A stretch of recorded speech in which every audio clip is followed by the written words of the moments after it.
The Cranes estate is located on 2,100 acres of land in Ipswich. On these 2,100 acres of land, there are 21 buildings and a large castle. Each building looks over the amazing beauty of Ipswich and the Atlantic Ocean. While sailing the coast of Ipswich, Richard Taylor Crane Jr. spotted a piece of land that he wanted to build a vacation home on for his wife and 2 children. The house would be used to get out of the city of Chicago and spend the summer days relaxing on the beach.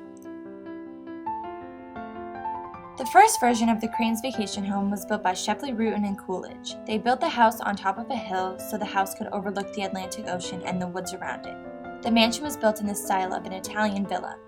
When it was finished in 1912, Mrs. Crane complained about the cold and draftiness of the house.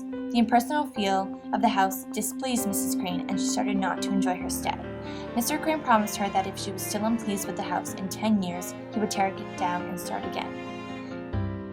In 1924, that mansion was torn down to please Mrs. Crane. A new mansion was soon built by David Adler. The new mansion had 50 rooms and was designed in the English manor form. Along with the castle, the estate included a saltwater pool, a grass tennis court, a rose garden, an Italian flower garden, and hundreds of acres of sandy dunes.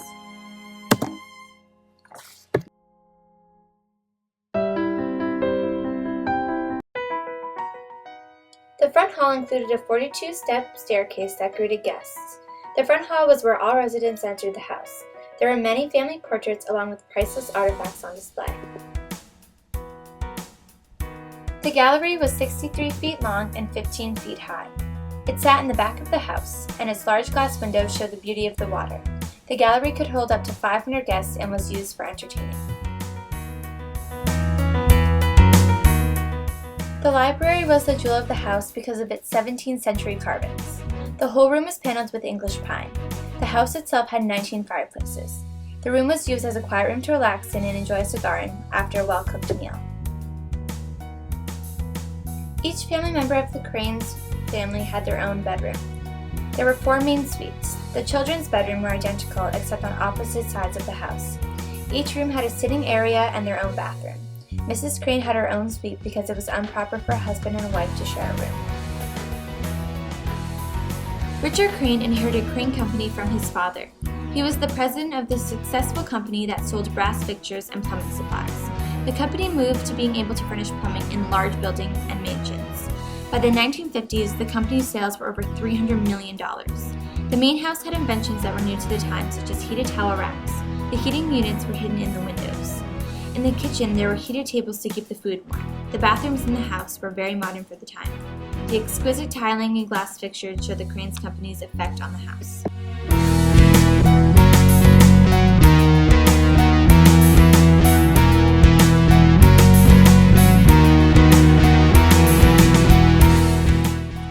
When in season, the Cranes estate had up to 500 employees.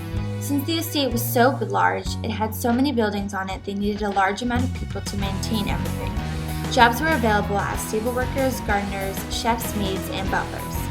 The Cranes family treated their employees very well. Mr. Crane wanted his employees to be happy, so when rebuilding the house, he made sure the house was built the easiest way for them to work in. The most important job in the house was the butler. He was given his own quarters and was in charge of overseeing everything else. His room was off the kitchen wing. In his living quarters, he had a bedroom and a bathroom. The butler was also in charge of all the keys in the estate. He had a box in his room that had more than 200 keys. If any of the Cranes family or their guests had a problem, they were to go to the butler. The grand alleyway led directly from the castle to the beach. It was 5 football fields long and required 500 gardeners to maintain the lawns. At all times, there were 16 servants working inside the house, 11 women and 5 male. The women servants were aid to Florence and helped her to get dressed or bathe.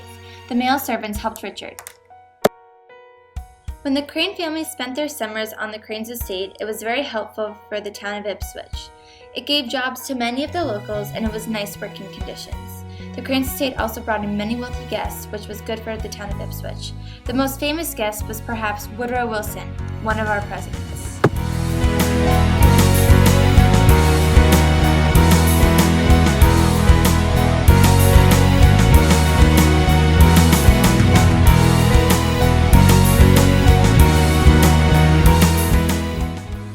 Richard Crane also built a local hospital called the Cable Gardens Hospital. When he was driving the windy roads of Ipswich, he lost control and hit a tree. He was only injured, but his friend in the passenger seat was killed. Crane believed that if there was a hospital closer, his friend could have been saved. He donated a hospital in his friend's name and funded it.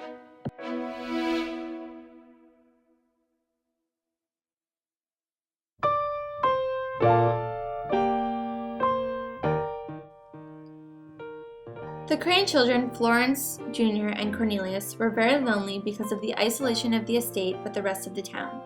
In 1918, their parents, Richard and Florence, invited all the school children from the town to come up to the house and play on the beach. School was canceled for the day in all of Ipswich.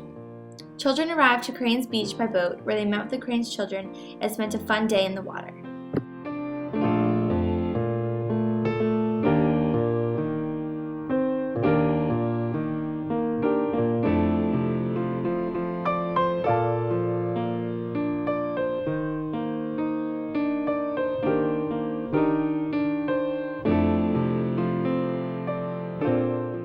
When Mr. Crane died in 1945, the family gave 1,000 acres, which was most of Crane's Beach and the dunes, to the trustees of reservations.